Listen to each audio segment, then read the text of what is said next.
what will benefit his life or endanger it, what goals he should pursue and what means will achieve them, what values his life depends on, what course of action it requires. His own consciousness has to discover the answers to all these questions, but his consciousness will not function automatically. Man, the highest living species on this earth, the being whose consciousness has a limitless capacity for gaining knowledge, man is the only living entity born without any guarantee of remaining conscious at all. Man's particular distinction from all other living species is the fact that his consciousness is volitional.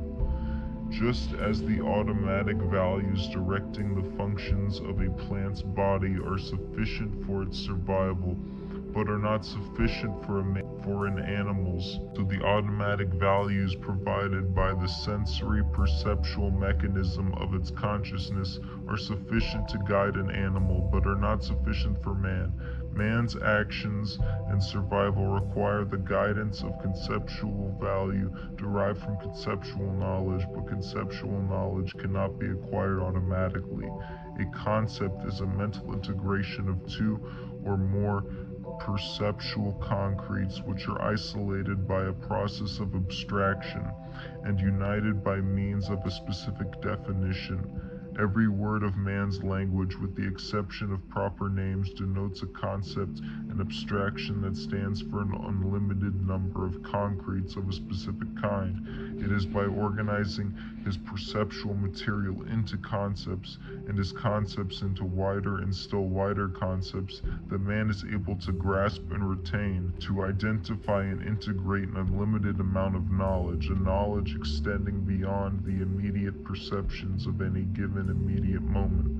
Man's sense organs function automatically. Man's brain integrates his sense data into percepts automatically, but the process of integrating percepts into concepts, the process of abstraction and of concept formation is not automatic. The process of concept formation does not consist merely of grasping a few simple abstractions such as chair, table, hot, cold, and of learning to speak. It consists of a method of using one's consciousness, best designated by the term conceptualizing.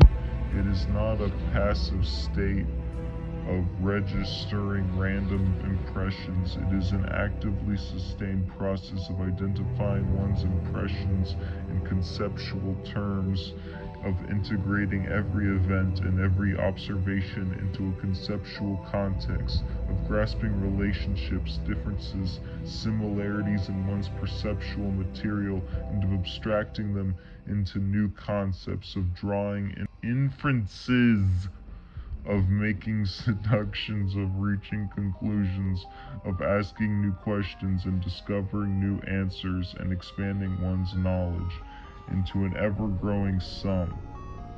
The faculty that directs this process, the faculty that works by means of concepts, is reason. The process is thinking. Reason is the faculty that identifies and integrates the material provided by man's senses. It is the faculty that man has to exercise by choice.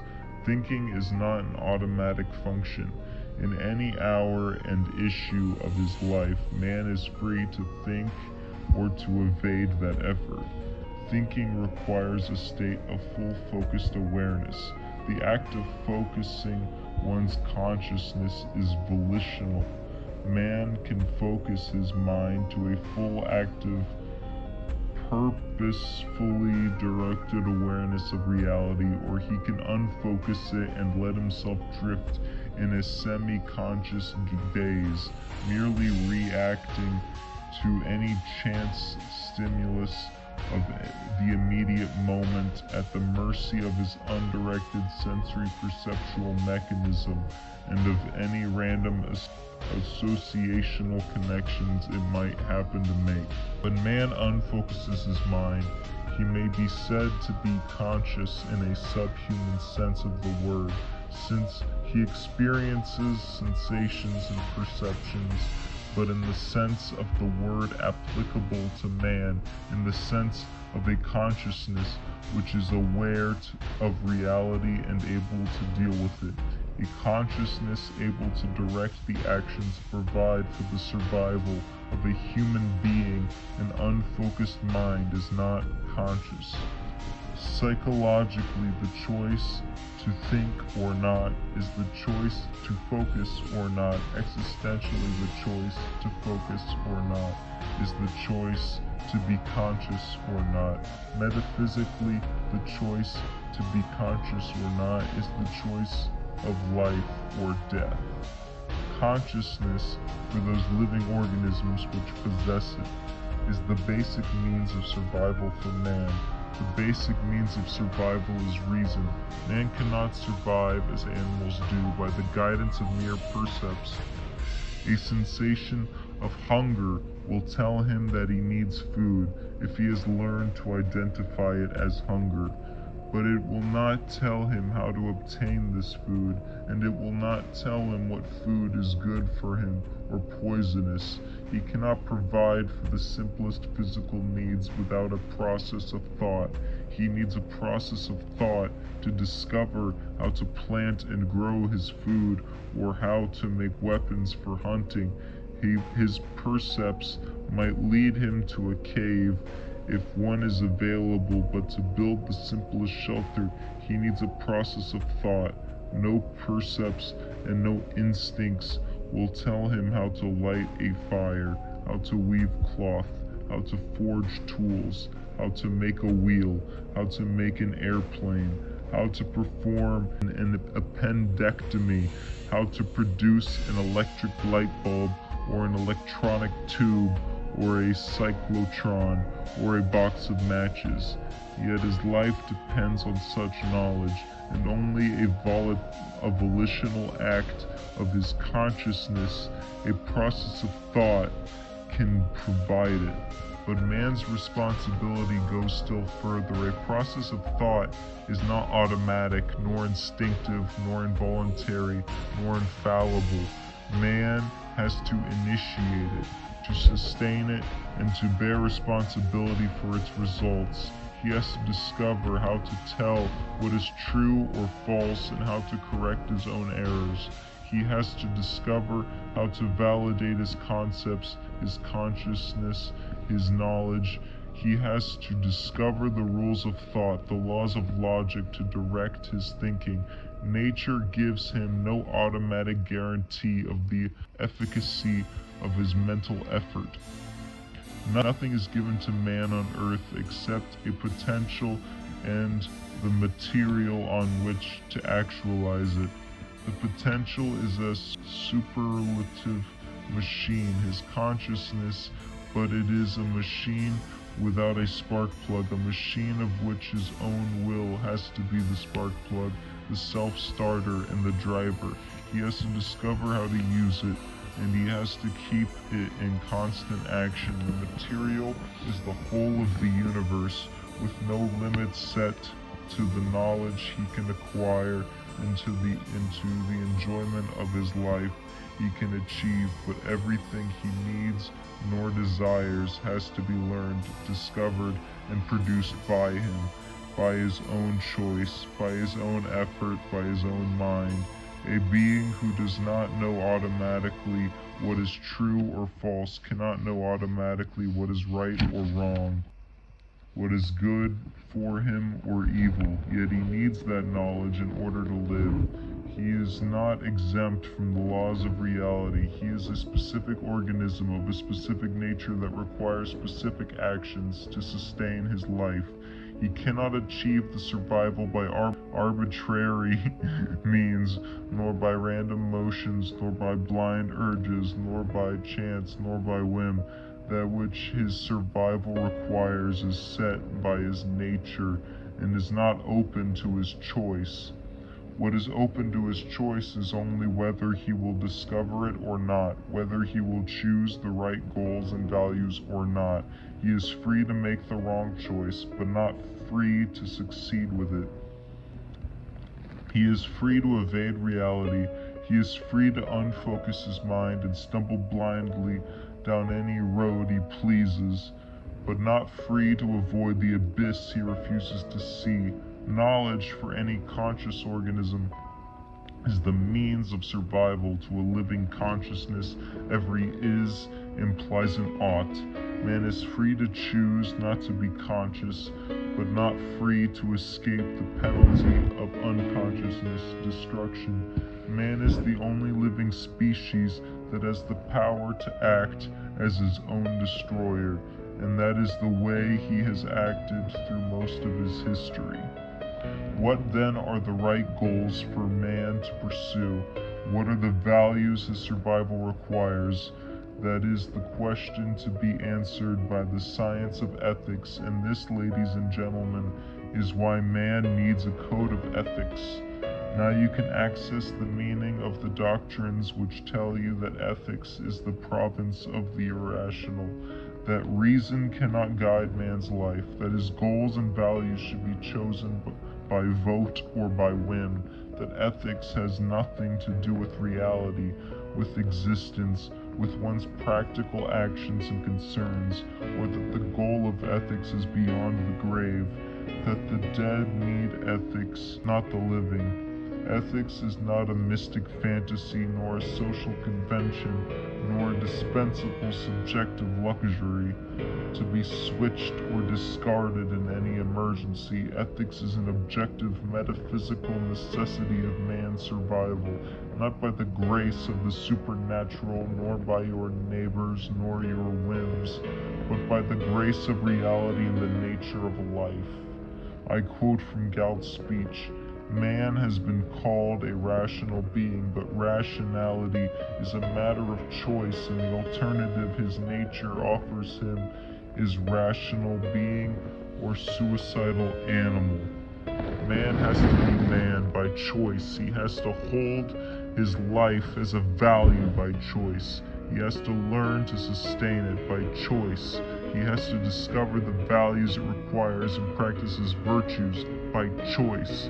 A code of values accepted by choice is a code of morality. The standard of value of the objectivist ethics, the standard by which one judges what is good or evil is man's life, or that which is required for man's survival, qua man. Since reason is man's basic means of survival, that which is proper to the life of a rational being is the good. That which negates, opposes, or destroys it is the evil. Since everything man needs has to be discovered by his own mind and produced by his own effort, the two essentials of the method of survival proper to a rational being are thinking and productive work. If some men do not choose to think but survive by imitating and repeating, like trained animals, the routine of sounds and motions they learned from others, never making an effort to understand their own work, it still remains true that their survival is made possible only by those who did choose to think and to discover the motions they are repeating. The survival of such mental parasites depends on blind chance. Their unfocused minds are unable to know whom to imitate, whose motions it is safe to follow. They are the men who march into the abyss, trailing after any destroyer who promises them to assume the responsibility they evade, the responsibility of being conscious. If some men attempt to survive by means of brute force or fraud, by looting, robbing, cheating, or enslaving the men who produce, it still remains true that their survival is made possible only by their victims, only by the men who choose to think and to produce the goods which they, the looters, are seizing. Such looters are parasites, incapable of survival, who exist by destroying those who are capable, those who are pursuing a course of action proper to man. The men who attempt to survive not by means of reason, but by means of force, are attempting to survive by the methods of animals, But just as animals would not be able to survive by attempting the method of plants, by rejecting locomotion and waiting for the soil to feed them, so men cannot survive by attempting the method of animals, by rejecting reason and counting on productive men to serve as their prey. Such looters may achieve their goals for the range of a moment at the price of destruction, the destruction of their victims and their own. As evidence, I offer you any criminal or any dictatorship. Man cannot survive like an animal by acting on the range of the moment. An animal's life consists of a series of separate cycles repeated over and over again, such as the cycle of breeding its young or of storing food for the winter. An animal's consciousness cannot integrate its entire lifespan. It can carry just so far. Then the animal has to begin the cycle all over again, with no connection to the past. Man's life is a continuous whole, for good or evil. Every day, year, and decade of his life holds the sum of all the days behind him. He can alter his choices. He is free to change the direction of his course. He is even free in many cases to atone for the consequences of his past. But he is not free to escape them, nor to live his life with impunity on the range of the moment, like an animal, a playboy, or a thug. If he is to succeed at the task of survival, if his actions are not to be aimed at his own destruction, man has to choose his course, his goals, his values, in the context and terms of a lifetime. No sensations, percepts, urges, or instincts can do it. Only a mind can. Such is the meaning of the definition, that which is required for man's survival, qua man. It does not mean a momentary or a merely physical survival. It does not mean the momentary physical survival of a mindless brute waiting for another brute to crush his skull. It does not mean the momentary physical survival of a crawling aggregate of muscles who is willing to accept any terms, obey any thug, and surrender any values for the sake of what is known as survival at any price, which may or may not last a week or a year. Man's survival, qua man, means the terms, methods, conditions, and goals required for the survival of a rational being through the whole of his lifespan, and all those aspects of existence which are open to his choice. Man cannot survive as anything but man.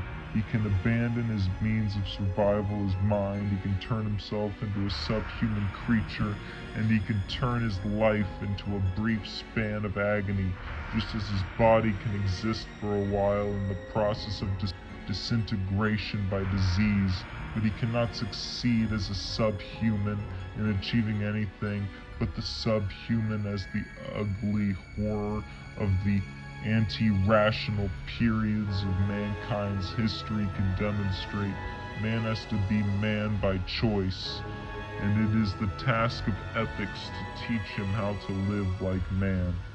The objectivist ethics holds man's life as the standard of value and his own life as the ethical purpose of every individual man. The difference between standard and purpose in this context is as follows. A standard is an abstract principle that serves as a measurement or gauge to guide a man's choices in the achievement of a concrete specific purpose. That which is required for the survival of qua man is an abstract principle that applies to every individual man. The task of applying this principle is concrete, specific purpose, the purpose of living a life proper to a rational being, belongs to every individual man, and the life he has to live is his own.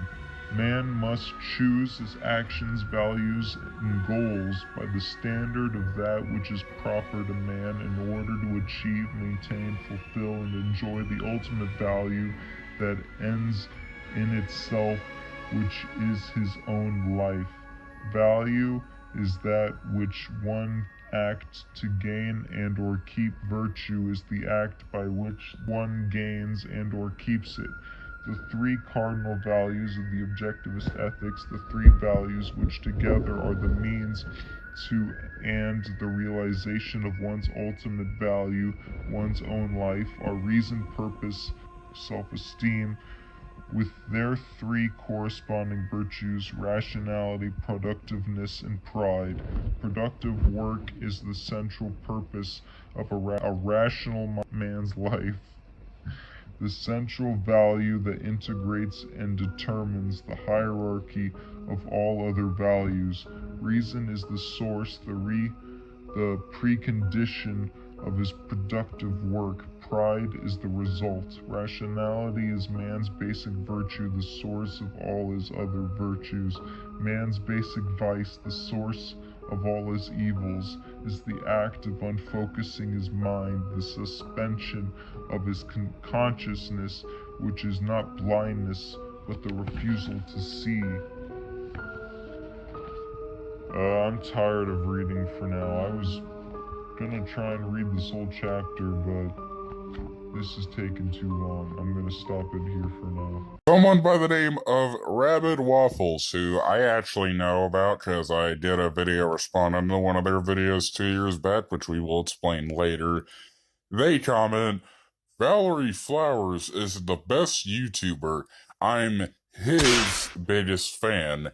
He really entertains me with his videos. What a guy. Hilarious and original. Hilarious and original. Hilarious and original. Hilarious and original.